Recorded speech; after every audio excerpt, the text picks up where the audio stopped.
berbicara ketuhanan, baik berbicara hukum. Tidak terkoneksi. Jadi pertanyaannya jadi besar. Apa fungsi PL di dalam PB? Itu. Kita sapa dulu. Assalamualaikum warahmatullahi wabarakatuh. Assalamualaikum warahmatullahi wabarakatuh. Waalaikumsalam warahmatullahi wabarakatuh. Iya, lanjut. Nah, Abang dah saya dikit lagi ya. Saya dalam silakan. ini dulu. Ya. Silakan Dina, lanjut. Karena Saya nyimak. beliau mengatakan bahwasanya kenapa orang Kristen makan babi? Karena objek hukum itu hanya berlaku bagi Bani Israel. Itu pertama alasannya. Nah, jadi sanggahan saya gini, kalau memang batal secara otomatis nggak perlu ada ucapan gitu. Yang masuk itu halal, keluar itu yang haram, nggak perlu. Karena secara otomatis nggak berlaku gitu kan. Nah, tapi pertanyaan besarnya adalah kalau memang seperti itu, apa fungsi PL di dalam PB? Gitu. Apa fungsinya PL di dalam PB? Karena saya bilang tadi secara garis besar kita udah lihat nubuatan tidak masuk, ketuhanan tidak sama, kemudian hukum-hukum pun tak sama. Nah, apakah PL ini punya fungsi lain di dalam PB? Silakan Bang Adi. Jadi kalau masalah esensi yang abang katakan tidak ada hubungan, itu nggak masuk akal. Karena apa? Kenapa? Ya, Elohim itu hanya berbicara kepada Bani Israel, bukan berbicara kepada bani-bani yang lain. Jadi makanya saya menegaskan dari tadi kepada orang-orang abang, seluruh ketetapan atau peraturan Elohim itu hanya ada tertuju kepada satu bangsa, yaitu bangsa Israel. Oke, sudah. Close. Artinya apa? Sudah kita bisa simpulkan bahwasanya PL itu tidak ada kaitannya dengan kekristenan. Selesai kan? Betul tak? Lex spesialis derogat leg generalis. Oke, Hukum gitu. khusus hanya untuk Israel. Hanya gitu khusus, sudah. ya benar. Halo, kalau logika Anda ke situ itu udah gak masuk akal. Enggak, bukan logika. Ini kesimpulan dari penjelasan Anda barusan. Kok kesimpulan? Iya betul, karena melawan ajas lex spesialis derogat leg generalis. Hukum Iya. yang khusus mengabaikan hukum yang umum. Begitu. Turiman. Yesus Bentar kita sudah- sapa dulu. Sabar, satu-satu ya, satu-satu ya, satu-satu. Selamat Ya, satu-satu. pagi Pak Pendeta. Iya, salam sejahtera. Yesus pun nggak ada hubungannya dengan agama Kristen kalau masalah itu. Gini Pak, mohon maaf ya. Tadi ini lagi bicara tentang Paulus yang menghapus hukum Torah. Tadi Bukan ya. Paulus yang Ya, menghapus hukum gini. Saya Taurat. biar ada gambaran ya, biar ada gambaran ya. Jadi tadi diskusi awal tuh, saya kan moderator, siapa yang nengah di sini. Jadi saya simak dari tadi gitu kan. Tapi ketika sudah mau meluas, saya kembalikan lagi ke topik gitu. Jadi intinya ada diksi bahwasanya Paulus menghapus hukum Torah, ya kan? Kemudian ada sanggahan lagi dari bahwasanya perkataan ini sendiri dia tidak menghapus. Janganlah kamu menyangka bahwa aku datang untuk menyediakan hukum Torah. Nah, yang jadi problem tadi masalah menggenapi. Kita buka nih, menggenapi dalam bahasa Yunani artinya apa, bahasa Indonesia artinya apa. Ternyata bukan menghilangkan atau membatalkan, itu lain lagi. Bahasa Yunaninya katargeo itu. Kata ya, Ya, benar. memenuhi, ya, mengisi, ya, oke. Menjalani. Jadi kalau mengatakan tidak dihapus, menggenapi, berarti kan masih ada hukum itu. Bukan. Oke, kita Tunggu dulu, bentar, Ustadz Mati- Oke, Ali, untuk kita hal ini serahkan baik, untuk ke- hal ini saya serahkan ke Bang Zuma selaku ini. Matius 5. Nanti akan Saya berbicara buka dengan ya, kalian. Matius 5. Ya, kita buka bersama. Matius 5 ayat 17. Jangan kamu menyangka bahwa aku datang untuk meniadakan hukum Taurat atau kitab para nabi. Aku datang bukan untuk meniadakannya, melainkan untuk menggenapinya. Itu kan yang mau diminta kan? Iya, Benar itu tuh? pernyataan Yesus dan dibanding Kalau dengan di pernyataan dalam- Paulus. Kalau di dalam kebenarannya dikatakan Yesus kan mi nomizo hoti erchomai kataluoho nomos eho propertes o erchomai kataluo ala plero. Ya, Di situ dikatakan yang mau digenapi Yesus adalah kitab para nabi, nubuatan para nabi, bukan hukum Taurat. Hukum Taurat tidak aku hapuskan itu. Kenapa?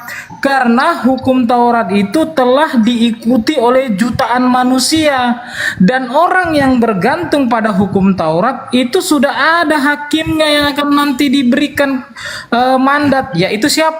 Musa, yang akan mendakwa mereka. Itulah yang akan terjadi seperti perkataan Yesus. Itu dia. Yesus nggak mau. Hukumku Oke. bukan hukum Taurat, hukumku itu kasih. Oke. Beda hukum Taurat dengan kasih. Oke, silakan Bang Zuma bisa merespon. Iya, makasih sahabat-sahabat para guru-guru saya yang ada di sini. Bismillahirrahmanirrahim. Saya mengawali dengan pernyataan Nabi Isa di dalam Al-Quranul Karim yang menerangkan dirinya sendiri bahwa beliau diutus hanya untuk kepada Bani Israel. Bismillahirrahmanirrahim.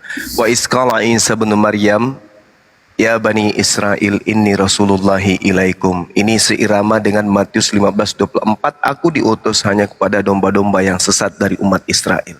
Nah, Coba tunggu Bang Juma, tunggu lo biar jangan. Matius berapa? Mohon maaf, jangan dipotong ya. Tunggu dulu biar jelas dulu. Matius berapa tadi? Ini pendeta ya? Iya, Matius Ya, berapa? oke, pendeta. Pak Pendeta. Sejatinya mohon maaf. seorang pendeta ketika sudah mendengarkan isi Enggak, daripada data jangan- itu Anda jangan sudah tahu.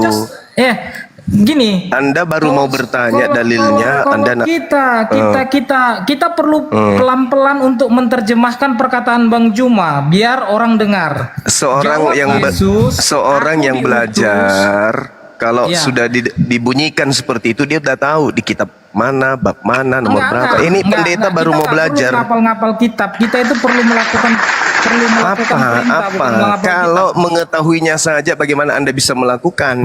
Jadi nggak usah Aku banyak diutus. cerita, Pak Jadi Pendeta. sekarang aku tanya sama Muzuma. Loh, kok jadi Anda yang ambil alih? Ini kan waktu Tanya, Sebentar, aku tanya sama Pak Muzuma. Pendeta, mohon maaf ya, saya moderator. Siapa Gini. domba-domba yang hilang dari Gini. umat Israel? Kutanya nanti kau Sebentar, Pak nanti Pendeta. saya ajarin, Nanti. nanti saya ajarin. Ya, mohon maaf Bang Zuma, saya jelaskan ke Pak Pendeta. Ketika Bang Zuma bernarasi, Anda catat aja dulu. Oke, Nanti ketika diberikan waktunya giliran pakai Anda, timer. Oke, host Enggak, pakai timer gini, biar gini. adil. Pakai timer. kalau buat timer kayaknya hostnya yang bisa. Tapi beginilah, kita Pakai sama-sama timer, dewasa biar aja adil. lah. Tapi Juma, Sama-sama dewasa, saya tahu sama-sama Juma ini dewasa. orangnya panjang berkedip. Enggak. Ada moderator. Harus kita adil Pakai ya. timer aja. Ya, harus Di sini kita ada adil. moderator Saya berani nggak pakai Tenang, ada moderator. Kita Pak adil. Tuliman Ya. jangan masuk dulu. Ya, kita adil di sini ya, memberikan porsi yang sama, oke? Tapi paling tidak jangan dipotong ketika yang teman yang satu sedang bernarasi. Begitu Pak Pendeta ya. Berarti saya harus meminta kepada Bang Zuma untuk mengulang nih kalau begini. Iya. Silakan Bang baik. Zuma. Ya. Baik, Dinda, baik. Jadi Nabi Isa alaihissalam mengatakan inni Rasulullahi ilaikum. Aku diutus sebagai rasul kepada Bani Israel. Di dalam kitabnya orang Kristen juga, Yesus pun mengaku diutus hanya untuk domba yang sesat dari umat Israel. Dan saya tidak pernah membaca di dalam Bible bahwa Kristen itu domba, bukan. Kristen itu bukan domba. Nah, kemudian ada tadi pernyataan hukum Taurat itu hanya untuk Bani Israel. Betul itu. Betul itu. Memang bukan untuk orang di luar Israel, bukan untuk Kristen. Nah, dengan demikian, kalau saudara-saudara sudah menyadari bahwa Yesus itu bukan, bahwa Taurat itu hanya untuk Bani Israel dan Yesus hanya mengaku domba-domba yang sesat dari Bani Israel peruntukannya, saya ingin membaca sebuah data di dalam kitab saudara. Efesus 2 nomor 15. Sebab dengan matinya Yesus telah membatalkan hukum Taurat dengan segala perintah dan ketentuan yang ada di dalamnya. 1. Galatia 3 nomor 13. Kristus telah menebus kita dari kutuk hukum Taurat dengan jalan menjadi kutuk karena kita. Sebab ada tertulis bla bla bla bla. Pertanyaan saya, kalau Pak Pendeta bisa jawab, kalau tidak bisa angkat tangan ya. Di situ dikatakan Yesus telah menebus kita dari hukum Taurat. Kita di sini siapa? Untuk siapa Yesus mati di atas tiang salib? Efesus 2 membatalkan segala hukum Taurat. Nah, sekarang kata kita di situ siapa? Yahudi saja kah? Peruntukan Yesus mati atau juga untuk orang Roma atau orang Indonesia? Silakan jawab. Oke. Pertama tadi begini. Pertama tadi ini Bang Zuma ini mengatakan Matius 15 Bang ayat Pak Pendeta 24. boleh izin mohon maaf biar kita sama-sama tahu informasi. Oke. Dari 5 menit yang Bang Zuma diberikan waktu, beliau hanya memakai sekitar 1 menit 70 detik. Oke. Oke, silakan Jadi- Anda, saya berikan waktu lagi. Jadi Yesus menjawab, aku diutus hanya kepada domba-domba yang sesat dari umat Israel. Aku tanya dulu sama Bang Zuma, tahu nggak asal usul siapa domba-domba yang sesat dari umat Israel? Satu. Yang kedua, di Efesus dan Galatia, saya bukakan kenapa terjadi penebusan. Coba Galatia 3 ayat 13 tadi, Kristus telah menebus kita dari kutuk hukum Taurat. Kenapa bisa terjadi penebusan? Karena ada perjanjian antara Yahweh Elohimnya Israel dengan orang Israel, bahwa ya, saya buka di Keluaran 24. Saya buka ya Keluaran 24. Ini dia, ini perjanjiannya itu. Sesudah itu Musa, ayat 6. Sesudah itu Musa mengambil sebagian dari darah itu, lalu ditaruhnya ke dalam pasu. Sebagian lagi darah itu disiramkannya kepada mezbah itu. Diambilnyalah kitab perjanjian itu, lalu dibacakannya dan didengar oleh bangsa itu. Dan mereka berkata, segala firman Yahweh akan kami lakukan dan akan kami dengarkan. Kemudian Musa mengambil darah itu dan menyiramkannya pada bangsa itu serta berkata, inilah darah perjanjian yang diadakan Yahweh dengan kamu berdasarkan segala firman ini. Jadi hukum Taurat itu dibuat perjanjian dengan darah lembu jantan oleh Yahweh, lalu dibatalkan oleh Yesus di Matius 26 ketika perjamuan malam. Ya, perjamuan itu terjadi ketika Matius 26 ayat 28. Sebab inilah darahku, darah perjanjian yang ditumpahkan bagi banyak orang untuk pengampunan dosa. Jadi darah Yesus itu untuk pengampunan dosa, tetapi darah Yesus itu juga untuk penebusan kepada orang Israel. Udah, terima kasih. Jadi jawab Bang Juma ya. Siapa, kalau Bang Juma memang mau tahu, siapa domba yang sesat dari orang Israel itu? Terima kasih. Oke, stop. 2 menit untuk Gurunda ya. Izin Ustaz, Oke, biar aku iya. aja. 2 menit untuk Gurunda. Silakan Iya, baik. Gurunda. Bang Juma. Bisa tambah 1 menit lagi? Ya, beliau tadi 3 menit. Jadi Bikin 3 3 ya? menit aja. Ya. Iya. Cuman saya mau ini tanya dulu sama Bang Zuma dengan Pak Pendeta. Ini temanya terkait apa ya nih, Bang? Hukum Tuhan itu hanya untuk Bani Israel saja, nggak ada untuk Kristen. Kristen Oke, ini baik. cuma penumpang gelap. Ya. Baik. Ya, hukum Tuhan hanya berlaku bagi Bani Israel. Oke, silakan Bang Zuma. Iya. Yang pertama yang Anda harus tahu sebagai pendeta ya. Diterangkan kemudian di dalam Yeremia 50 nomor 17 yang disebut domba itu Bani Israel saja. Ente bukan domba. Jadi kalau misalnya Anda bertanya, domba sesat adalah Bani Israel yang meninggalkan hukum Tuhan, yang jauh dari hukum Taurat. Itu yang disebut domba sesat. Tidak ada hubungannya dengan Kristen. Itu yang pertama. Kemudian Anda tidak menyentuh pertanyaan saya. Yesus mati, kata kita di sini siapa? Untuk Bani Israel saja kan? Efesus 2, Yesus mati hanya untuk Bani Israel saja kan? Benar kan? Harus Anda akui itu. Hukum Taurat hanya untuk Bani Israel. Galatia 3:13, Kristus telah menembus kita dari kutuk hukum Taurat. Kita di sini berarti hanya untuk Bani Israel. Paulus berbicara hanya untuk Bani Israel berarti di Galatia 3. Kematian Yesus bukan untuk kalian berarti kalau gitu. Gugur sudah dosa-dosa kalian itu nanggung sendiri. Kemudian yang kedua, Efesus 2 diterangkan kemudian bahwasanya di dalam Efesus 2 nomor 15, dengan matinya Yesus di atas tiang salib, dia telah membatalkan Taurat dan segala perintah yang ada di dalamnya. Untuk siapa? Untuk Bani Israel. Jadi nggak ada hubungannya dengan kalian. Nggak ada hubungannya. Yesus tak ada hubungannya dengan kalian. Kematiannya tak ada hubungannya dengan kalian. Lalu kalian ini siapa?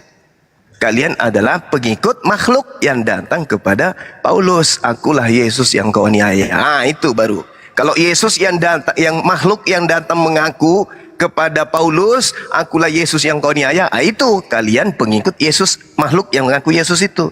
Tapi kalau Yesus yang datang kepada Bani Israel, itu spesial untuk Bani Israel saja. Jadi di sini ada dua Yesus, ada yang asli, ada yang palsu. Camkan, saya ulang, ada dua Yesus, ada Yesus asli, ada Yesus palsu. Yesus asli hanya untuk Bani Israel, Yesus palsu untuk Kristen. Catat itu ya. Nah, jadi kalau Anda nanti bertanya, mana Yesus palsu, buktikan, saya akan buktikan. Mana Yesus asli, saya akan buktikan. Yang asli yang mana, yang palsu yang mana. Kalau yang asli itu untuk Bani Israel saja dan tidak digantung di pohon. Kalau yang palsu itu yang mengaku sebagai Yesus di Pulau Patmos, akulah Yesus sang bintang timur. Nah, itu Yesus palsu. Yang kamu sembah itu Yesus palsu. Itu yang perlu pendeta pahami, ya. Jadi hukum Taurat hanya untuk Bani Israel, tapi kenapa perjanjian lama ada di dalam kitabnya orang Roma? Untuk apa? Untuk apa itu? Untuk apa itu jadikan alas di sana kitabnya orang? Toh Taurat itu untuk Bani Israel, tanah untuk Bani Israel. Lalu Roma ngapain ngambil-ngambil terjemahan Septuaginta? Nah, mungkin pendeta, kalau memang pendeta yang belajar bukan yang perpuluhan, pasti bisa jawab ini. Silakan.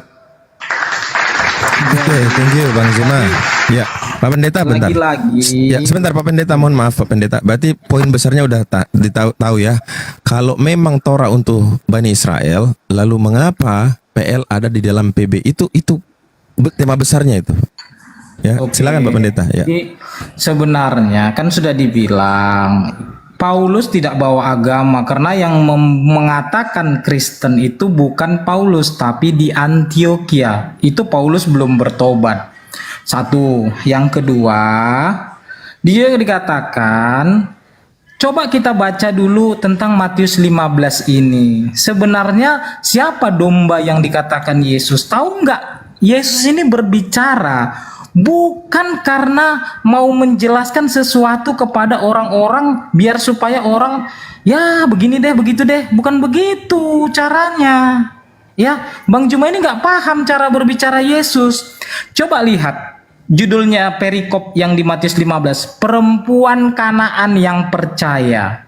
Lalu Yesus pergi dari situ dan menyingkir ke daerah Tirus dan Sidon, maka datanglah seorang perempuan Kanaan dan di daerah itu berseru, kasihanilah aku Tuhan anak Daud, karena anakku perempuan kerasukan setan sangat menderita. Tetapi Yesus sama sekali tidak menjawabnya. Lalu datanglah murid-muridnya meminta kepadanya, suruh ia pergi, ia mengikuti kita dengan berteriak-teriak. Jawab Yesus, aku diutus hanya kepada domba-domba yang sesat dari umat Israel. Di sini Bang Juma, saya ajarkan Bang Juma untuk mengenal Yesus. Yesus sedang menggelitik murid-murid Yesus. Yesus sedang menelanjangi kesombongan murid-murid Yesus. Lalu, tetapi perempuan itu mendekat dan menjawab dia sambil berkata, Tuhan tolonglah aku. Tetapi Yesus menjawab, tidak patut mengambil roti yang disediakan bagi anak-anak dan melemparkannya kepada asu, katanya. Nah, kata perempuan itu, benar Tuhan, itu makan remah-remah yang jatuh dari meja tuannya. Maka Yesus menjawab kepada mereka, kepada perempuan itu, hai ibu, besar imanmu, maka jadilah kepadamu seperti yang kau kehendaki. Dan seketika itu juga anaknya sembuh. Jadi Bang Zuma, perikopnya, kejadian ini, Yesus sedang menelanjangi kesombongan orang Yahudi.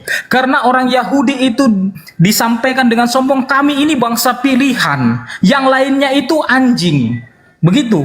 Sama dengan Islam, kami ini adalah orang pilihan, yang lainnya itu kafir, katanya. Nah, begitu juga ini, kami ini orang-orang pilihan Israel. Lalu Yesus menggelitik mereka. Aku diutus hanya kepada orang domba-domba yang hilang dari umat Israel, katanya. Oh benar Tuhan, ini suruh aja pergi ini perempuan ini, katanya.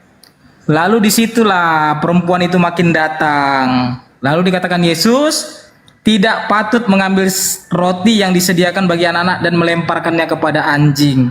Itu dipakai Yesus kenapa? Karena orang Israel, di luar Israel itu adalah anjing. Oke Pak Pendeta, selesai waktunya. Gitu ya. Oke. Ya. Oke, silakan Bang Zuma menanggapi. Jadi nggak nyambung ya. Nggak nyambung sama sekali. Katanya di Antioquia Paulus itu tidak membawa sebuah agama. Padahal di Kisah Para Rasul 13 nomor 1 di Antioquia ada nabi bernama Saulus. Itu nggak nyambung. Coba di mana? Kisah para Rasul berapa? Kisah para Rasul berapa? Bapak masih perlu belajar ternyata. 13 ayat. 1 Saulus di situ nabi ya.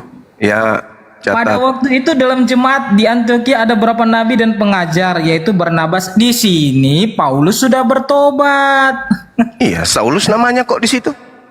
Di sini Saulus sudah bertobat. Ya Dan Saulus nggak ada urusan mau bertobat. Kapannya dia bertobat? Faktanya dia mengajarkan orang nyembah orang kok. Nggak ada bertobat-tobatnya dia. Udah, waktu saya ini Pak Pendeta, jangan diganggu dulu ya. Oke, nah sekarang ketika Anda mengatakan Yesus tidak membawa agama, Yesus memang tidak mengajarkan ajaran baru. Yesus datang meneguhkan kemudian menggenapi melengkapi hukum Taurat. Yang mana hukum itu hanya untuk Bani Israel. Kan udah aku bilang tadi, hukum Taurat itu hanya untuk Bani Israel. Artinya Yesus tidak datang membawa hukum baru. Nah, sedangkan Yesus mengatakan dalam Matius 5 nomor 20, jika hidup keagamaanmu tidak lebih baik daripada hukum yang saya bawa, maka engkau tidak akan masuk ke dalam surga. Apa yang dibawa oleh Yesus? Ya, hukum Taurat. Hukum kasih. Apa itu kasih? Ya taat kepada Tuhan. Di mana tertulis? Ulangan 11 nomor 1. Yosua 22 nomor 5. Yosua 22 nomor 5. Jelas itu. Berarti Yesus datang harus meneguhkan hukum Taurat kepada Bani Israel. Sedangkan ketika Anda berbicara mengenai Matius 15 ini, Pak Pendeta ini akal-akalan. Justru Yesus bukan menggelitik. Yesus menegaskan, aku diutus hanya kepada domba, bukan kepada asu. Lalu wanita itu mengatakan apa? Betul. Wanita itu membenarkan. Betul Tuhan. Akan tetapi, bukankah asu makan sampah yang jatuh dari meja tuannya? Apa kata Yesus? Wow, keren. Imanmu betul. Kamu memang mengakui dirimu adalah asu. Jadilah seperti apa yang kau inginkan. Sembuh anaknya. Setelah sembuh, apakah kemudian ibu itu berubah menjadi domba? Tidak. Ibu itu tetap aja asu. Apa buktinya? Matius 10 Anda baca nomor 5, nomor 6. Yesus terlebih dahulu sudah meminta kepada murid-muridnya. Yesus berpesan kepada ke-12 muridnya agar jangan ke bangsa lain atau ke bangsa orang Samaria, tetapi pergilah kepada domba-domba dari umatku Israel. Yesus datang mengajarkan muridnya hanya untuk kepada domba yang hilang dari umat Israel. Itu yang perlu Anda pahami. Nah, Yesus ketika datang kepada domba, dia memiliki ending pengajaran. Aku diutus hanya untuk domba dan aku ini hanya utusan. Tetapi di luar daripada pengajaran Yesus, ada Yesus palsu yang mengajarkan hukum Taurat itu untuk seluruh bangsa. Hukum Taurat itu sudah dihapuskan dengan matinya Yesus di atas tiang salib. Hukum Taurat itu adalah untuk menghapuskan dosa-dosa orang Roma. Nah itu. Pertanyaan saya, kalau Taurat hanya untuk Bani Israel, kenapa ada di dalam kitabnya orang Kristen?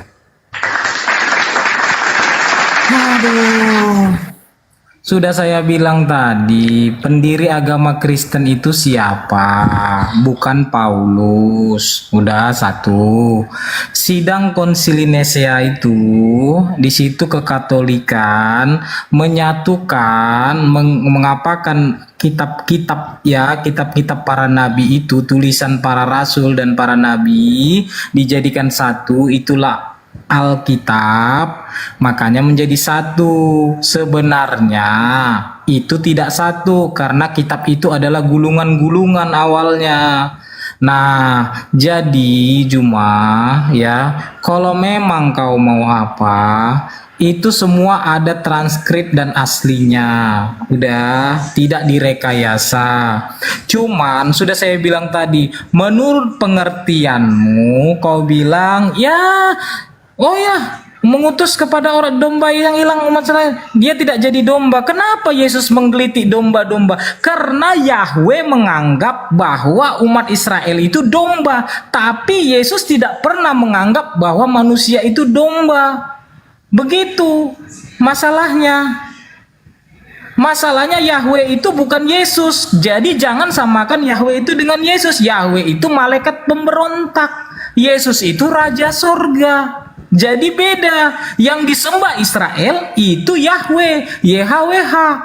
Bukan Tuhan yang benar. Jadi tadi jika hidup keagamaanmu, di situ tidak ada istilah hidup keagamaan. Jika hidup benarmu tidak lebih benar, coba periksa lagi itu. Jika hidup kebenaranmu, hidup benarmu tidak lebih benar dari orang-orang ahli Taurat dan orang Farisi, maka engkau tidak akan masuk ke dalam kerajaan sorga. Jadi bukan cerita agama di situ, hidup benar. Lalu pertanyaannya tadi tentang agama Kristen. Yesus tidak pernah bawa agama Kristen. Paulus tidak membawa agama Kristen. Jadi masalahnya di Antioquia tadi, yang waktu di Herodes tadi, di situ juga tidak ada. Pertama kali disebut Kristen itu di Antioquia. Pada waktu itu Saulus sudah apa? Belum bertobat waktu itu. Jadi setelah dia bertobat, dia datang ke Antioquia karena di situ banyak pengikut-pengikut yang percaya kepada Yesus. Begitu cuma Saulus itu datangnya terakhir di situ, bukan dia yang mendirikan di situ. Oke, lanjut.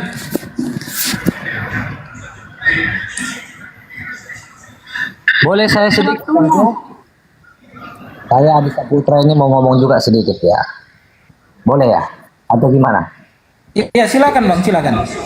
Jadi dari Ya, mohon maaf Bang nih, mohon maaf. Karena ini kan antara Gurunda dengan Pak Pendeta harus izin dari ini, dari sang narasumber dulu, antara Pak Pendeta dan Bang Zuma. Gimana Bang Zuma? Boleh kita serahkan ke Kristen yang lain? Gimana, Boleh Bang Zuma? 2-3 menit bagi dua mereka. Gak apa-apa deh. Itu tinggal 7 detik lagi tuh. Itu tinggal 7 detik lagi. Gimana? Ya habis ini. Oh, berarti habis ini ya bagi dua ya. Iya. Oke, silakan Gurunda. Lanjut. Kalau tidak bagi dua, mereka gantian sesi berikutnya, yang satu sesi berikutnya gitu. bukan masalahnya saya juga sih. Iya, gantian waktu saya sekarang ya, bro ya. Oke. Jadi kalau Anda mengatakan hidup keagamaan, kita pun mengatakan hidup keagamaan kok, dan itu dikatakan oleh Yesus. Kalau Anda mengatakan bahasa aslinya, jangan bahasa palsu lah. Oke, teman-teman Kristen di Indonesia, menurut pendeta ini baca bahasa aslinya, jangan terjemahan, karena terjemahannya itu salah. Oke, selesai berarti ya. Kemudian yang kedua, Anda mengatakan bahwa Paulus tidak bawa agama, Yesus juga tidak bawa agama, tapi Kristen ada. Berarti ada makhluk yang membawa Kristen ini.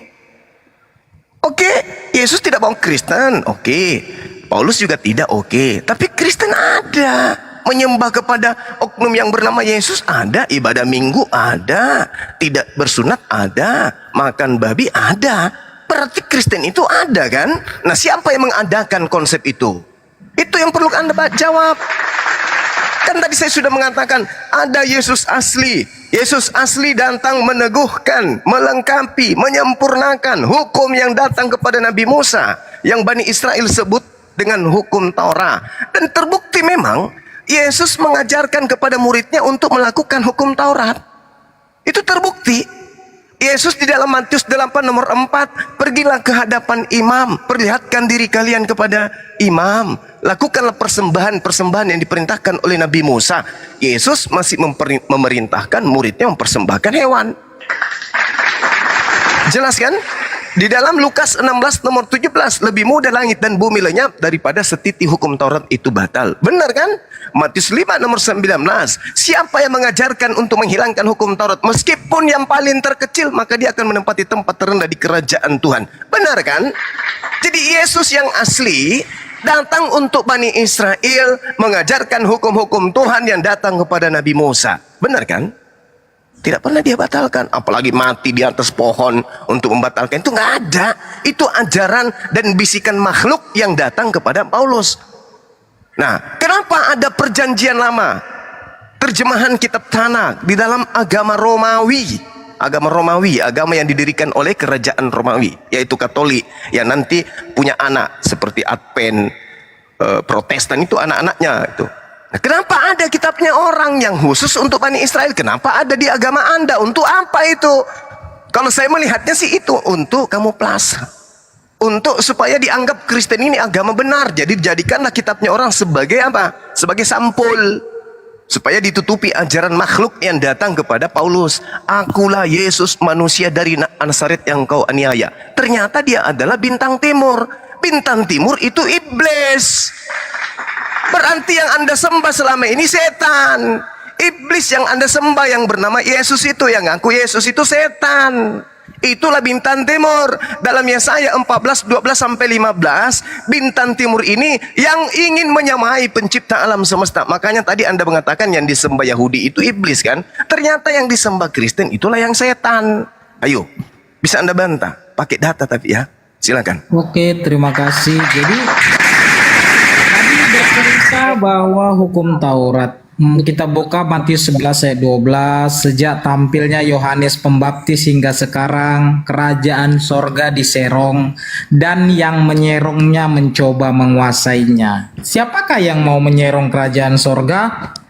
Yaitulah sembahan-sembahan agama-agama. Mereka membentuk agama Kristen, mereka membentuk agama-agama lain, makanya supaya kerajaan sorga itu diserong. Yesus datang membawa kerajaan sorga, bukan membawa agama. Ya, ingat Bang Zumaya, saya katakan Yesus datang membawa kerajaan sorga, bukan bawa agama. Lalu dikatakan Yesus sejak tampilnya Yohanes Pembaptis hingga sekarang, kerajaan sorga diserong dan yang menyerongnya mencoba menguasainya. Lalu tentang jawaban Matius 5. Iya. Tentang jawaban Matius 5. Matius 5 yang dikatakan di sini kan diterangkan Yesus bahwa kalian kan mendengar setiap orang yang tidak melakukan hukum Taurat maka dia tidak akan masuk ke dalam kerajaan sorga.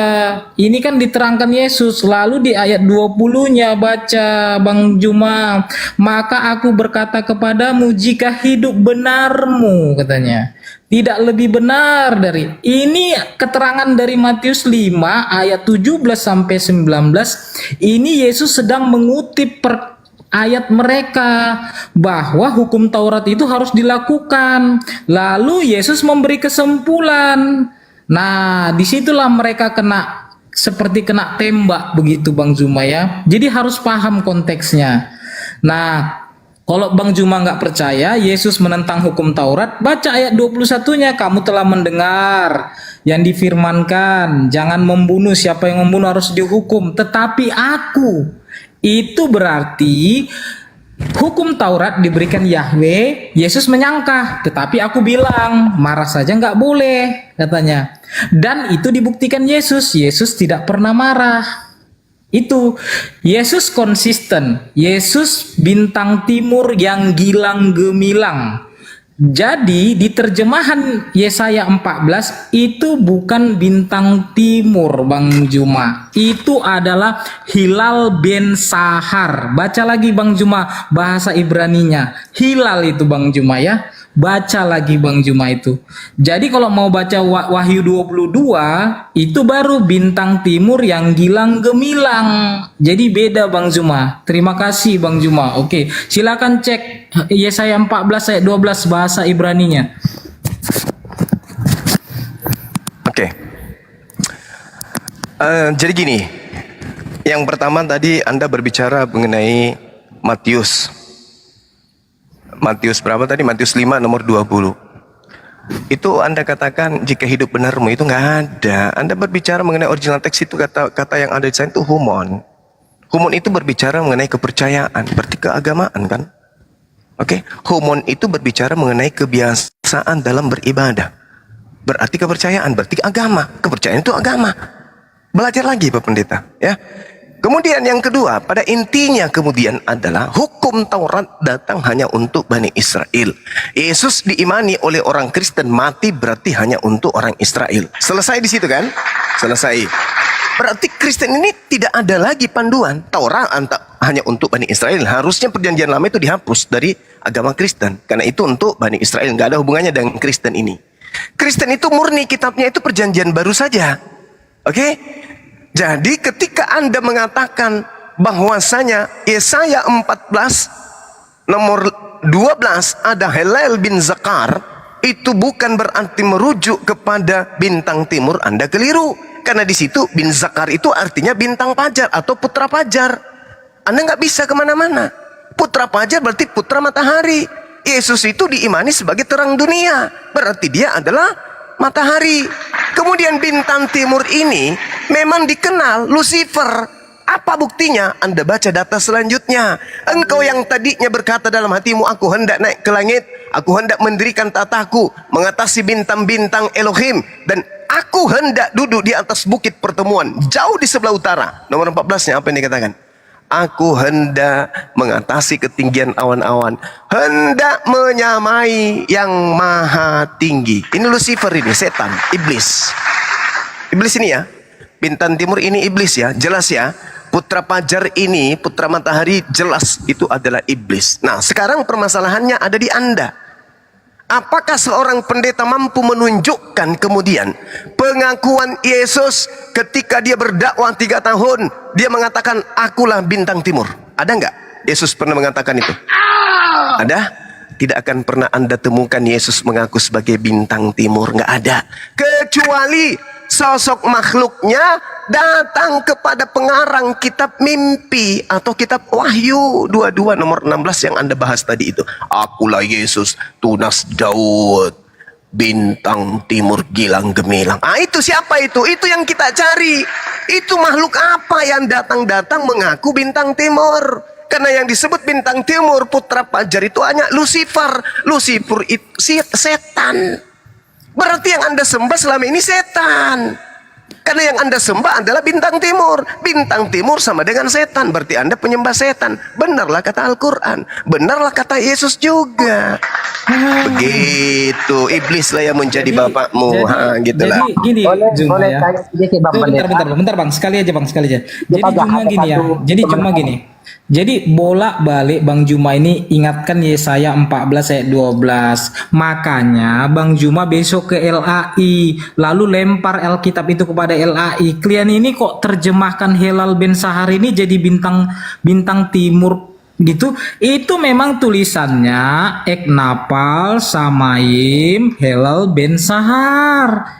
Cuman datang LAI diterjemahkan bintang timur putra fajar. Jangan salahkan Yesus, salahkan LAI-nya Bang Zuma. Yesus katakan di Wahyu 22, akulah bintang timur yang gilang gemilang, bukan Helal Ben Sahar. Nah, lalu kan sudah dibilang tadi tentang hidup benar ini Bang Juma. Di situ Bang Juma, di Matius 5, di situ nggak ada berbicara humon. Coba Bang Juma buka dulu bahasa aslinya. Di situ ada nggak berbicara kepercayaan Bang Juma? Matius 5 itu Bang Juma nanti. Matius 5 ayat 20 tadi Bang Juma, ya. Kita mau lihat ya, di situ dikatakan lego garsu hoti ean me feriseo su ho di kaisune. Di kaisune bukan humon Bang Juma. Jadi bukan masalah kepercayaan, di situ dikatakan righteousness, masalah hidup benarmu, bukan religion, bukan agama. Itu dia Bang Juma bedanya. Agama itu adalah suatu peraturan, suatu agama kepercayaan. Nah, yang mengikat hidup benar itu Bang Juma. Makanya kata Yesus apa Bang Juma? Jika engkau tahu berbuat benar, berbuat baik dan benar, tapi kau tidak melakukannya, maka engkau berdosa. Itu Bang Juma. Jadi beda Bang Juma ya, dari pengertian Yesaya 14 saja Bang Juma udah salah. Di sini juga di Matius 5 juga Bang Juma udah salah. Oke, lanjut Bang ya. Saya permisi, saya mau ada kerjaan. Terima kasih Bang Juma. Saya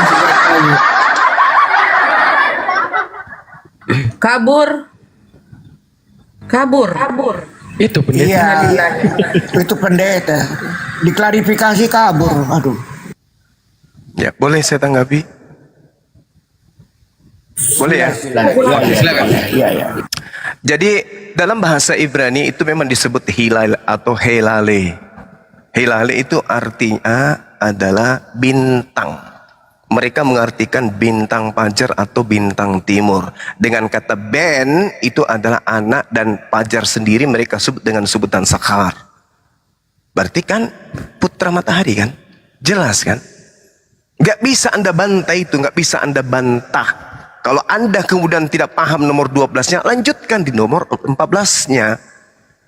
Aku hendak naik mengatasi ketinggian awan-awan, hendak menyamai yang maha tinggi. Siapa ini? Bintang fajar atau bintang timur. Nah sekarang kalau Anda mengatakan Wahyu 22 nomor 16, ketika dikatakan di sana akulah Yesus, dan itu betul-betul Yesus anak Maria, buktikan di mana Yesus pernah mengaku ini, dan buktikan bahwa yang datang kepada penulis di Pulau Patmos itu Yesus anak Maria ada. Gak akan pernah bisa Anda buktikan. Karena sejatinya, sekali lagi saya katakan, sejatinya yang Anda sembah itu adalah bintang timur. Orang Yahudi menyebut dengan sebutan Hillel bin Zakar. Makanya orang Yahudi tidak mau menganggap Kristen itu sebagai agama benar. Kristen dianggap bidat, penyembah iblis. Itu fakta. Itu fakta. Kemudian tadi yang ada di dalam Matius 5 nomor 20. Ini pendeta mau kemana perginya? Di situ kata humonnya sudah sangat jelas. Kode 5216 itu humon.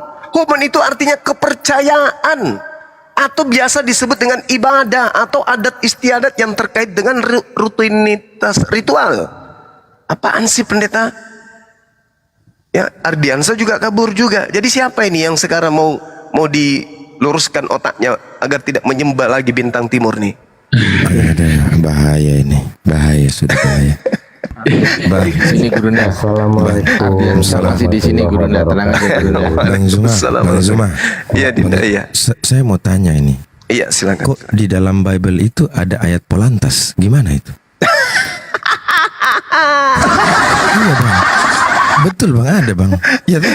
Iya. Saya bacakan ya. Iya, Dirikanlah silakan. bagimu rambu-rambu jalan, pasanglah bagimu tanda-tanda jalan, perhatikanlah jalan raya baik-baik. Ini Samsat ini, yakni jalan. Terus, hai anak darah, kembalilah ke kotamu. Berapa lama lagi engkau mundur maju? Bahaya ini. Hai anak perempuan yang tidak taat, sebab ini gimana bang ini? Astagfirullahaladzim. Kita sapa dulu Andreas. Andreas kita Ayat sapa. polantas gini Saudara gimana? Kristen nih. Bang Andreas Kristen Muslim, Bang Andreas. Beliau itu Kristen yang Udah syahadat udah kemarin. udah terang. Udah syahadat kemarin. Culo Papi Kristen. Culo Papi. Halo, selamat siang abang-abang semuanya, sahabat-sahabat semuanya. Ya, Assalamualaikum. Gak usah takut. Assalamualaikum aja. dong. Oh ya, sorry. Assalamualaikum semuanya, sahabat-sahabat. Waalaikumsalam warahmatullahi wabarakatuh. Culo Papi Kristen Begini, ya. Bang Zuma, nanti Islam banget. jadi begini Bang, nanti malam ini kebetulan pacar saya mau ikut live, tapi saya nggak tahu Bang Zuma ada waktu nggak nanti malam. Tapi kalau nggak ada waktu ya nggak apa-apa Bang, mungkin sama yang lain saja. iya, bisa. Susah sekali Bang, saya mau membujuk dia Bang untuk live Bang. Aduh, susah sekali. Dan hari ini dia cuma bilang saya mau diskusi 20 menit aja, nggak lebih. Dan saya minta tolong Bang, nanti waktu diskusi tolong jangan terlalu diserang orangnya Bang ya, soalnya dia orangnya gampang marah. Oke, sip.